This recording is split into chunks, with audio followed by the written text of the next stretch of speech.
अभी हाल हमारे राज्य में विधानसभा चुनाव हुए, बहुत सारे वादे किए गए, बहुत कुछ हुआ, सरकार बन गई। लोकतंत्र है, जिसे जनता चाहती थी उसे चुनकर सत्ता में बैठाया। लेकिन अब क्या? अब इस शहर को कैसा स्वरूप प्रदान किया जाए, कैसी इसकी आधारभूत संरचना हो, कैसी शिक्षा हो, चिकित्सा हो और बहुआयामी विकास किस प्रकार हम इस शहर का कर सकें, ये जिम्मेदारी बनती है हम सभी दूरदृष्टि रखने वाले, चिंतनशील और जो जागरूक नागरिक हैं इनकी। यही उद्देश्य है। आप देख सकते हैं पीछे हमारे बैनर में आज के कार्यक्रम का उद्देश्य लिखा हुआ है। यह एक विचार मंथन है कि आगामी 5 वर्षों में हमारे सपनों का अंबिकापुर कैसा हो। इस संबंध में मैं चाहूँगा आप सभी अपने अपने विचार यहाँ रखें, ताकि हम उस एकत्रित विचार से इस शहर को, अंबिकापुर को एक दशा और दिशा सकारात्मक प्रदान कर सकें। ये हमारे शहर अंबिकापुर का संक्रमण काल है, यानी ट्रांजिशनल एज। अब हमने बहुत पुरातन परंपराओं से हम निवृत्त होते जा रहे हैं और जो आगामी भविष्य की विकसित परंपराएं हैं उसको ग्रहण करने के दौर में हम प्रवेश कर चुके हैं। और परिवर्तन तो होगा अगर हम सारे युवा जो यहाँ उपस्थित हैं अगर ठान लें तो शिवमंगल सिंह सुमन की बड़ी अच्छी पंक्ति है कि यह असीम निज सीमा जाने, सागर भी तो ये पहचाने कि मिट्टी के पुतले मानव ने कभी ना मानी हार, तूफानों की ओर घुमा दो नाविक निज पतवार। तूफानों की ओर घुमा दो नाविक निज पतवार।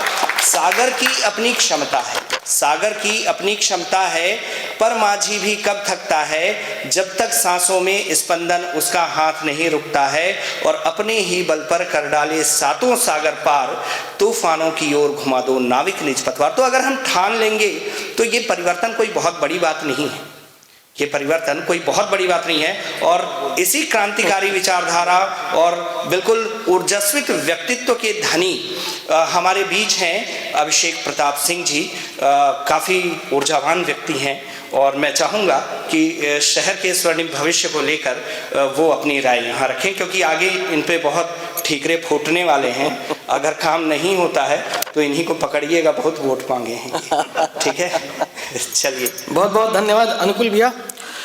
ये छत्तीसगढ़ फ्रंटलाइन, अमर भैया, अनुकूल भैया, पूरी टीम को ये बहुत शानदार और सकारात्मक पहल के लिए सबसे पहले तो बहुत बधाई, बहुत शुभकामनाएं।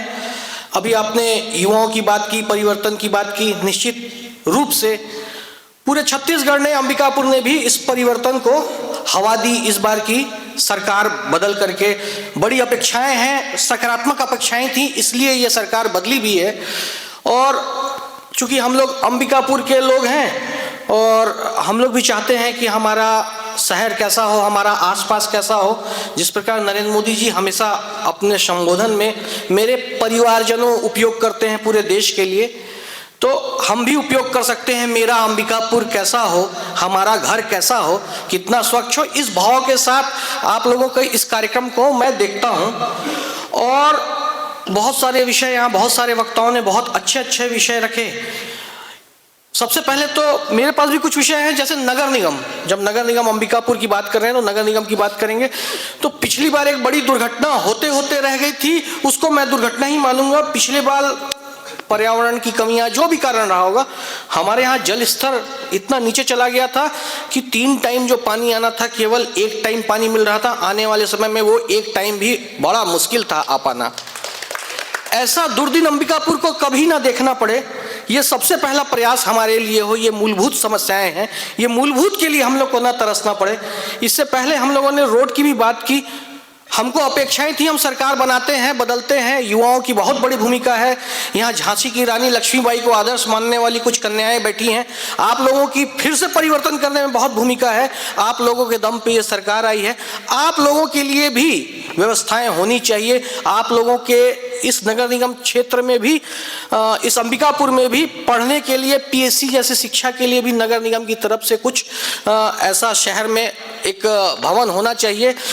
जैसे रायपुर में है, यहाँ से रायपुर लोग जाते हैं, तो यहाँ शिक्षा की दृष्टि से भी होना चाहिए।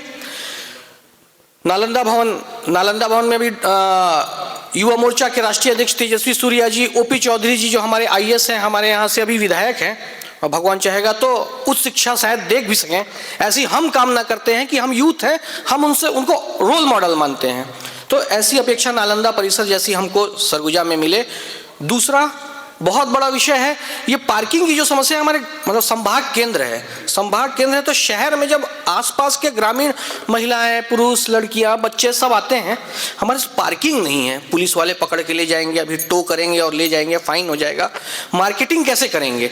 तो एक जैसे बड़े शहरों में मल्टी लेवल पार्किंग की व्यवस्था होती है, वैसा अभी विवेक भैया भी बता रहे थे कि 2 जगह ऐसा कोई स्पेस को उपयोग करके उसका कुछ शुल्क ले लें और वो मल्टी लेवल पार्किंग की व्यवस्था, वहाँ शौचालय, पानी, ऐसा वॉशरूम वगैरह हो जिसका उपयोग करके अपन मार्केटिंग वगैरह कर सकें। इसके साथ साथ ये रिंग रोड में ना बेतरतीब आजकल रात को ना खाने पीने के चक्कर में ट्रकें खड़ी हो जाती हैं, तो हम लोग चाहते हैं वो ट्रैफिक वाले भी उसको देखेंगे तो वो ट्रकें ना खड़ी हों, तो वो रास्ता सही हो जाए, एक्सीडेंट वगैरह मत हो। और उसके लिए अपन को एक आउटर रिंग रोड की आवश्यकता है, तो उस पर भी विचार कर सकते हैं। एक बैठे बैठे ही ध्यान आया था, कई दिन से सोच भी रहा था, रोजगार मतलब हमने अगर सरकार लाई है तो वो बेरोजगारी भत्ता हमको मिले, ऐसी सरकार नहीं चाहिए।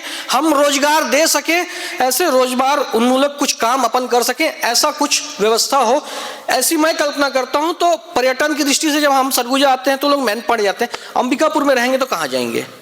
तो हमारे पास बांकी डैम है, घुनघुट्टा डैम है, कुछ वाटर स्पोर्ट्स और इस टाइप की कुछ जगह है। अगर यहाँ पे ये एक्स्ट्रा है, लेकिन मतलब लोग आएंगे तो अंबिकापुर क्यों है, तो यार आज वहाँ चलेंगे घूमने के लिए। ये सब दार्शनिक स्थल है, नहीं तो विवाद का अड्डा है। बांकी डैम शाम को घूमने भी नहीं जाया जा सकता है, वहाँ कुछ निगेटिव न्यूज़ ही आते हैं। तो ऐसा कुछ लाइटिंग और ये सब हो जाए तो लोग वहाँ जाएंगे, वाटर स्पोर्ट्स वगैरह होगा तो एंजॉय करेंगे लोग।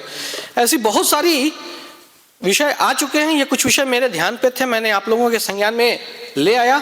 बहुत सारे वक्ता हैं, बहुत सारे यूथ हैं कॉलेज कैंपस में वर्तमान में पढ़ रहे हैं, हम लोगों को कॉलेज छोड़े 10 साल हो चुका है, उनकी भी बहुत सारी उम्मीदें होंगी, उन लोग भी कुछ सुझाव देंगे। आप लोगों ने यहाँ बुलाया छत्तीसगढ़ फ्रंटलाइन का, मैं बहुत बहुत आभारी हूँ। बहुत बहुत धन्यवाद अनुकूल भैया और पूरी टीम।